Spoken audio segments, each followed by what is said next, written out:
तो आज हिंदी व्याकरण एवं रचना के अंतर्गत हम संज्ञा शब्दों के बारे में जानकारी प्राप्त करेंगे। बच्चों, ये पाठ 4 है जो कि संज्ञा शब्द के बारे में इसमें हमें जानकारी दी जाएगी। बच्चों देखिए, इसके पहले हमने शब्दों पे विचार किया। शब्द कैसे बनते हैं? जो वर्णों के सार्थक समूह से जो है शब्दों का निर्माण होता है। अब ये जो शब्द होते हैं, शब्दों से ही मिल करके कोई वाक्य बनता है। जब हम किसी वाक्य को देखते हैं तो उसमें कई तरह के शब्दों का प्रयोग होता है। उनको कैटेगराइज किया जाता है, उनको वर्गीकृत किया जाता है उन शब्दों को। तो किसी भी वाक्य के जो प्रमुख जो शब्द होता है वो होता है संज्ञा शब्द, के बारे में आज हम इस पाठ में पढ़ेंगे। देखिए, यहाँ पर इस पाठ में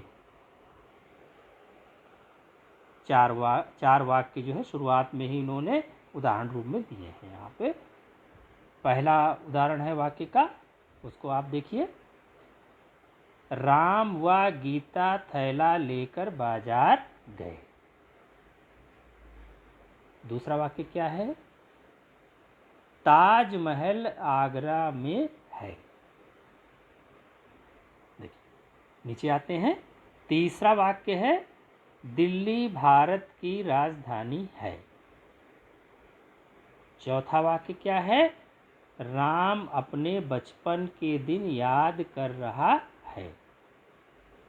अब देखिए, जितने भी वाक्य यहाँ हमने पढ़े, ये कई सारे शब्दों के मिलने से इन वाक्यों का निर्माण हुआ। अब क्योंकि यहाँ हमें संज्ञा शब्द के बारे में पढ़ना है, तो हम इन वाक्यों में देखते हैं।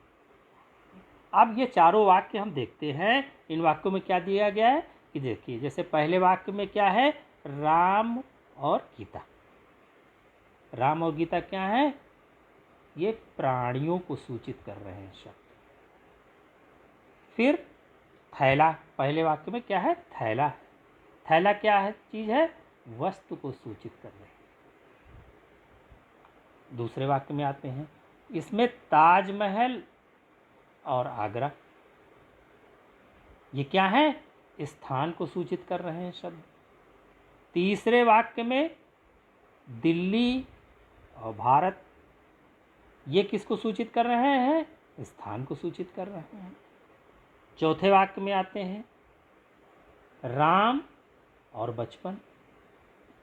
यहाँ पे देखा जाए तो क्या, राम तो जो है संज्ञा जो है प्राणियों को सूचित करने वाला है, और बचपन किसको सूचित कर रहा है? भाव को सूचित कर रहा है।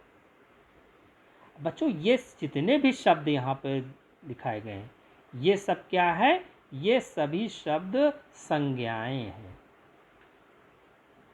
अब अगर इन वाक्यों के आधार पर हम संज्ञा की परिभाषा देना चाहें तो परिभाषा क्या बनती है कि किसी प्राणी, वस्तु, स्थान तथा भाव या गुण के नाम को संज्ञा कहते हैं। संज्ञा किसे कहते हैं? प्राणी, वस्तु, स्थान तथा भाव या गुण के नाम को संज्ञा कहते हैं। ठीक है? जहाँ पे प्राणियों का नाम दिया गया हो, या वस्तु का नाम दिया गया हो, स्थान का नाम या भाव या गुण के नाम, ये सब संज्ञा कहलाती है। आप देखिए, संज्ञा के भी अपने प्रकार होते हैं। काइंड्स ऑफ नाउन, जैसे इंग्लिश में होता है काइंड्स ऑफ नाउन, वैसे हिंदी में होता है संज्ञा के प्रकार। संज्ञा के 5 प्रकार होते हैं। 5 प्रकार कौन से होते हैं?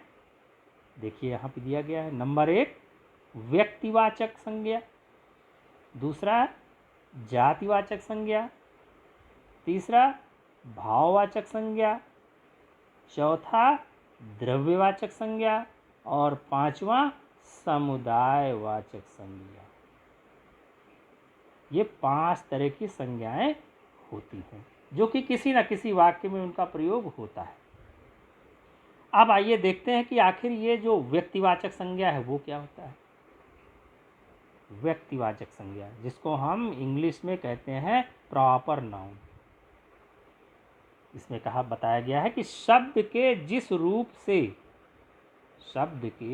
जिस रूप से किसी विशेष व्यक्ति, वस्तु या स्थान का बोध होता है उसे व्यक्तिवाचक संज्ञा कहते हैं।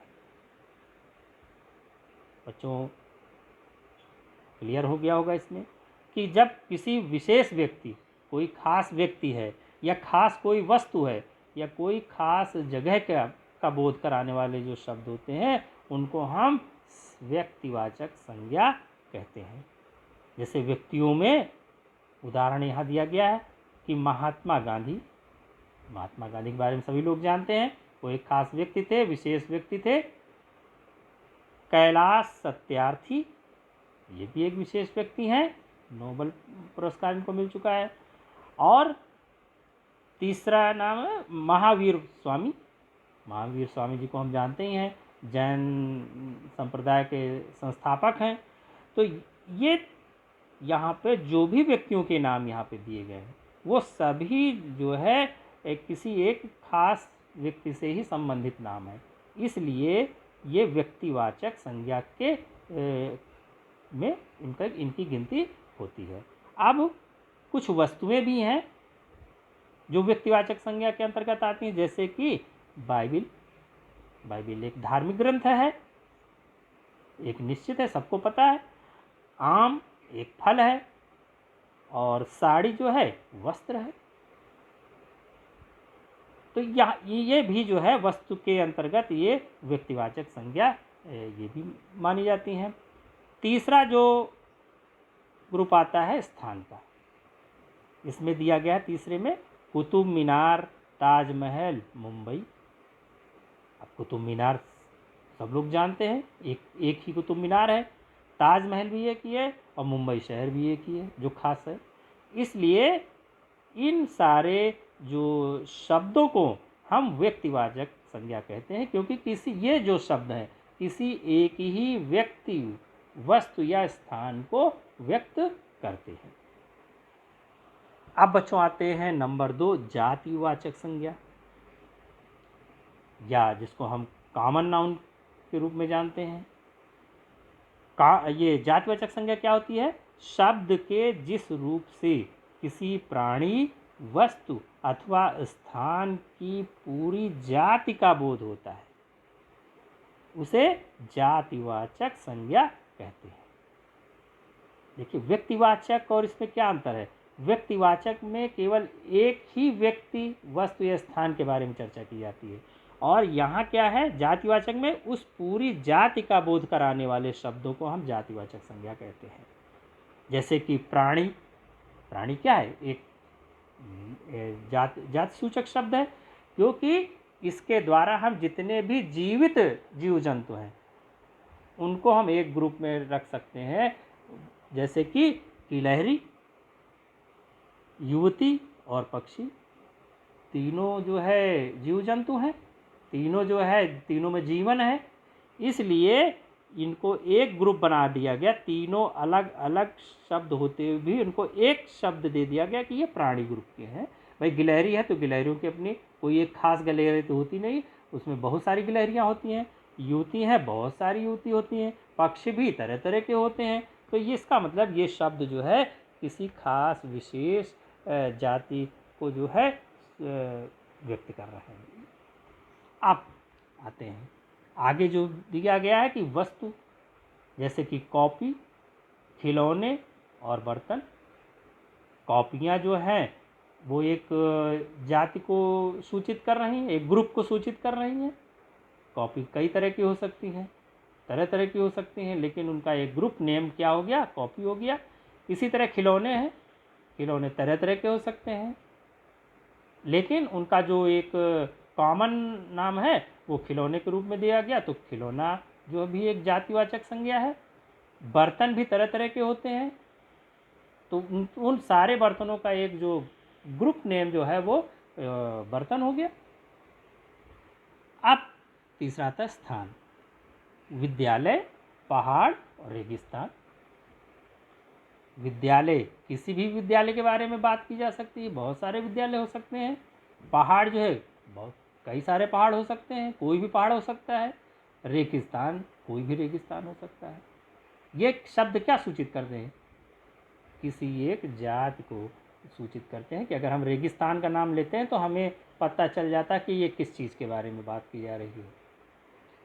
अब आते हैं बच्चों भाववाचक संज्ञा, एब्स्ट्रैक्ट नाउन जिसको इंग्लिश में कहते हैं। शब्द के जिस रूप से वस्तु, प्राणी अथवा स्थान के गुण, दोष, अवस्था, दशा आदि का बोध होता है उसे भाववाचक संज्ञा कहते हैं। देखिए, अभी तक हमने जो पढ़े वो कैसे थे कि जिनमें वो, चाहे वो व्यक्ति हो, चाहे वस्तु हो, चाहे स्थान हो, वो सब एक निश्चित उसकी। यहाँ पे क्या है, किसी भी वस्तु, प्राणी अथवा स्थान के गुण, दोष और अवस्था और दशा का जो बोध कराते हैं उनको हम भाववाचक संज्ञा कहते हैं। जैसे कि गुण कौन से हो सकते हैं? कोई चीज़ मीठी है, कहेंगे मिठास इसमें बहुत है, तो मिठास शब्द क्या हो गया? भाववाचक संज्ञा हो गया। सुंदरता, कोई व्यक्ति बहुत सुंदर है और तो उस कहेंगे उसकी सुंदरता के बारे में बात करेंगे तो सुंदरता क्या है? वो भाववाचक संज्ञा है। दयालुता, ये भी एक भाववाचक संज्ञा है। अब दशा क्या है? जैसे कोई जवान, बीमार, अमीर, ये सब क्या है? ये भी भाववाचक संज्ञा को सूचित करने वाले शब्द हैं। इसी तरह भाव के अंतर्गत क्या आता है? जैसे हंसी, धुलाई और शांत, ये क्या है?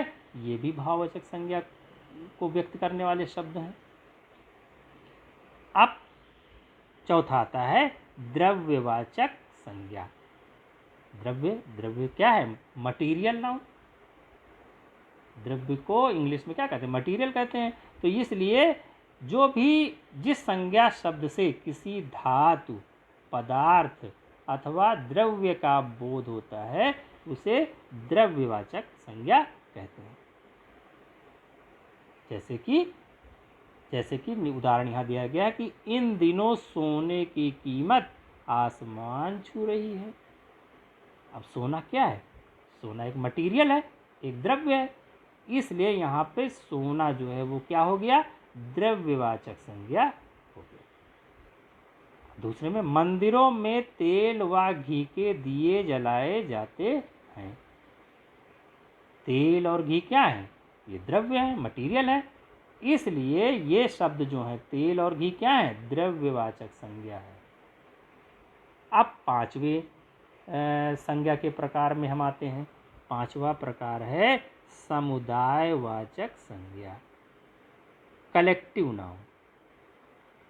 जिस संज्ञा शब्द से किसी समूह का बोध होता है उसे समुदाय या समूहवाचक संज्ञा कहते हैं। जो किसी समूह को, जो संज्ञा शब्द किसी समूह को व्यक्त करते हैं, किसी खास ग्रुप को जो है बताते हैं, उनको हम समूहवाचक संज्ञा कहते हैं। जैसे कि उदाहरण यह दिया गया है, हमें कक्षा में शोर नहीं करना चाहिए। तो कक्षा क्या हो गई? कक्षा जो है समूह को बता रहा है। किसके समूह को? जो स्टूडेंट्स हैं, जो विद्यार्थी हैं, उनका एक समूह होता है, उसी से कक्षा जानी जाती है। इसीलिए कक्षा को हम समूहवाचक संज्ञा के रूप में जानते हैं। अगला उदाहरण दिया गया, भारतीय सेना काफ़ी शक्तिशाली है। देखिए यहाँ पे जो सेना शब्द क्या है? समुदायवाचक संज्ञा है, क्योंकि सेना बहुत सारे हमारे सैनिकों से मिल करके या युद्ध के सामान उसमें उनके साथ रहता, सबका एक समूह को व्यक्त कर रहा है यहाँ पे सेना, मिलिट्री को। तो इसलिए ये सेना जो है वो समुदायवाचक संज्ञा है। आप देखिए बच्चों, ये 5 तरह के हमने जो है संज्ञा के प्रकार पढ़े। अब आगे बताया गया कि भाववाचक संज्ञा बनाना, कंस्ट्रक्शन ऑफ एब्स्ट्रैक्ट नाउन। कैसे हम भाववाचक संज्ञा बनाते हैं, ये इस तरह दिया गया है। भाववाचक संज्ञाएं 4 प्रकार से बनाई जाती हैं। जो भाववाचक संज्ञाएं होते हैं उनको 4 तरीके से बना सकते हैं। कैसे? पहला नंबर 1, जो जातिवाचक संज्ञा शब्दों से।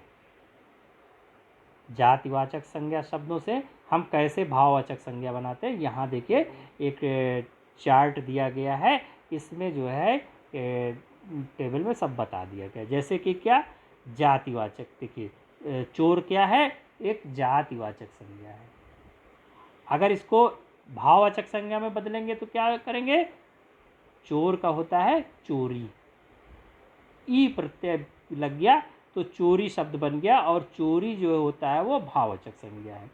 इसी तरह ठग है, ठग में ई की मात्रा लग गई, प्रत्यय लगा तो ठगी हो गया। ठगी क्या है, भाववाचक संज्ञा को व्यक्त करता है। लड़का का लड़कपन।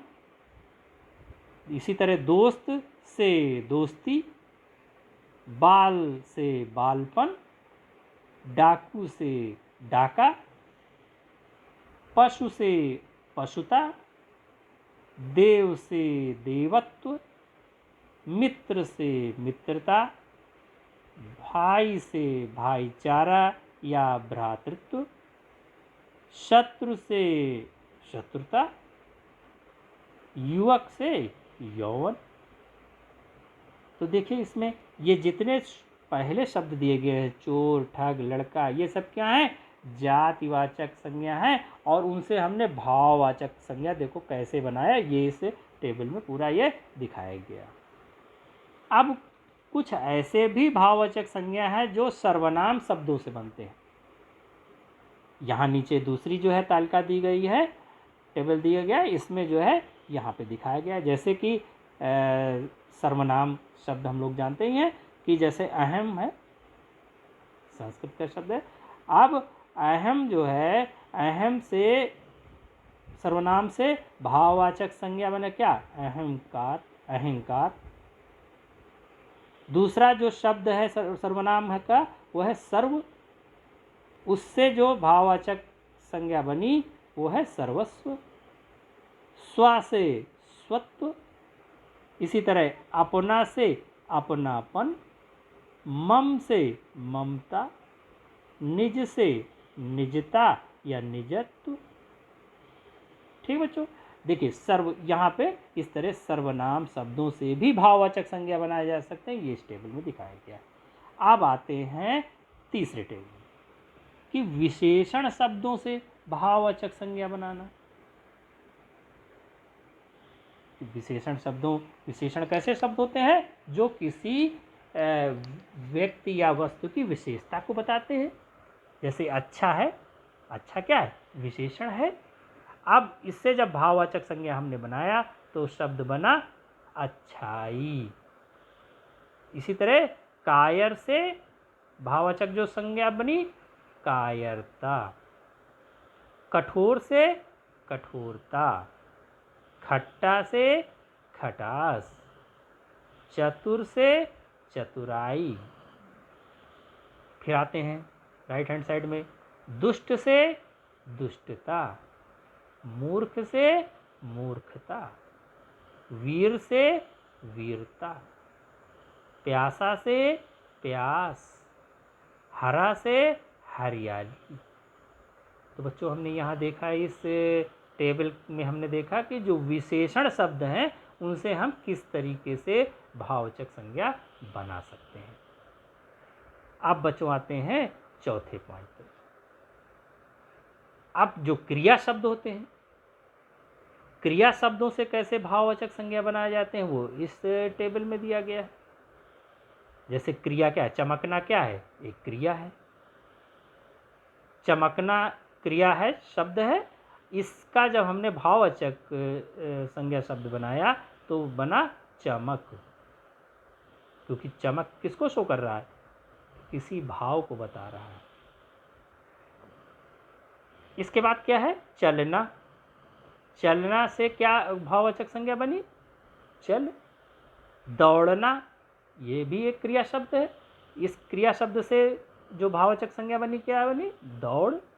इसी प्रकार भरना से भर, पूजना से पूजा, चढ़ना से चढ़ाई, काटना से कटाई।